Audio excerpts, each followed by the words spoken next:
Rain. We finally got rain. Even snowed just a little bit early this morning, but as you can see, it didn't stick around. But yeah, this is like the first snow or rain we've gotten,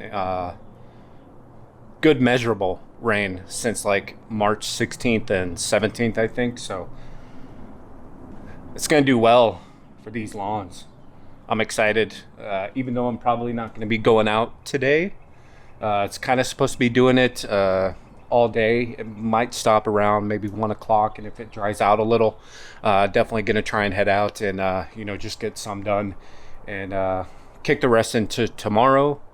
Brandon is helping me tomorrow because I figured most of the yards wouldn't be cut today. Honestly, it's kind of exciting. What I got going on today actually is just got to run a few errands. Need to go to Horizon Distributors, and I have a bunch of parts that they gave me the wrong parts for one of my mowers. So they went ahead and ordered it, and it came in on Friday, but didn't have time to go get it on Friday. So figured perfect time to do it is today when I'm not going to be mowing, if at all. And then I have a mowing bid that's where I'm going to head to first.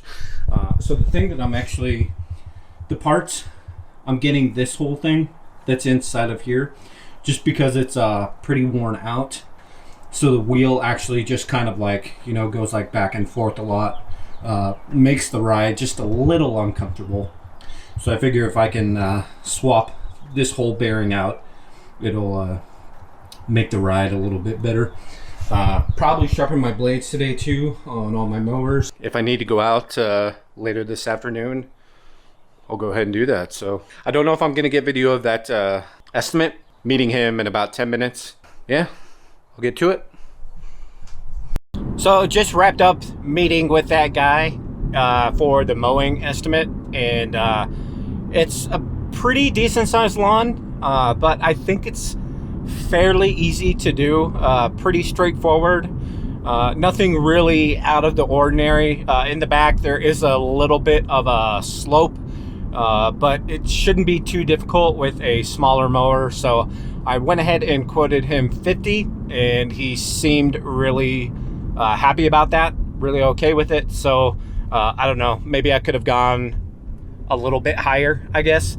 But anyway, he's going to fill out my survey that I send to all customers and potential customers.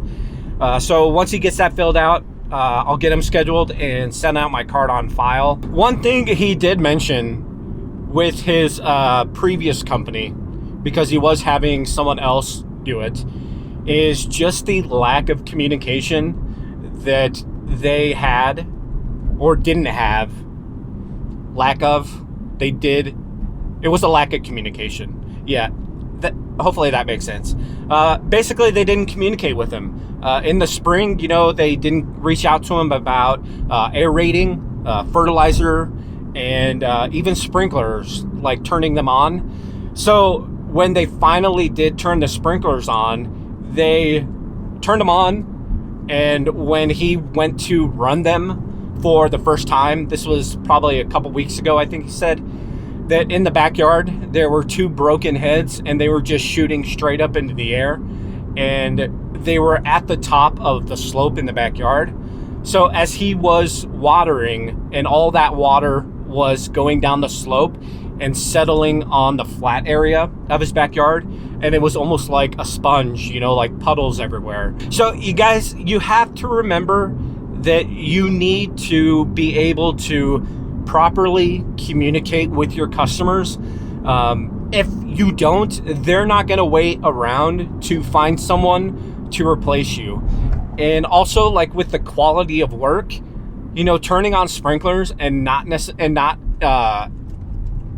inspecting the whole system, like, that just boggles my mind that a company would turn on the sprinkler system and they would have had to know that 2 sprinkler heads were broken and not do anything about it. That's not cool, you guys. If you're doing stuff like that, you have to take care of your customers, and not fixing the sprinkler heads is not taking care of your customers. And he reached out to them, letting them know, and I think this was last week, he said, and they told him, that they wouldn't be able to come out for like a week or 2. I hate taking work from, other companies, but at the same time, if you guys are like dropping the ball like that, I'll take customers who are unhappy with their current service. Like, I'll take them all day long. Hopefully I can provide the level of service that, he wants and that he needs and that he expects. And I explained to him when I send out that, the survey that I send out, like I said, I send it out to all my customers and all potential customers. So that way they can go through and see all the services that I offer. And that's just going to make me more organized throughout the whole year, being able to quickly reference, oh, this guy wants aerating, this guy wants fertilizer, this guy wants overseeding, this guy wants mulch, this guy wants, whatever. The onus is on me to reach out to the customer, because they had already indicated the services that they're interested in. So when I have that information, it makes it so much easier for me to just shoot an email or text out to everyone via Yardbook. And, I'll create like an aerating tag. So that way I can just type in aerating in Yardbook, and all my aerating, or the customers that are interested in aerating, it'll populate, and I can just send an email address or email to everyone and let them know that I'm going to be, scheduling my aerating, and then actually do schedule the aerating and try and stick to that schedule as best I can. Obviously this year I was able to pretty well, just because things were like so dry, and we had some really nice days in March. But if it like ends up raining, hold on, got a call, be right back. All right, I can't remember the last thing I said was, but I think I was talking about, just being able to properly communicate with your customers, potential customers. Because like I said, they're not going to wait around to get a hold of you if the service isn't good and you're not communicating properly. They're just going to find someone else. If you're just starting out, make a mental note of that.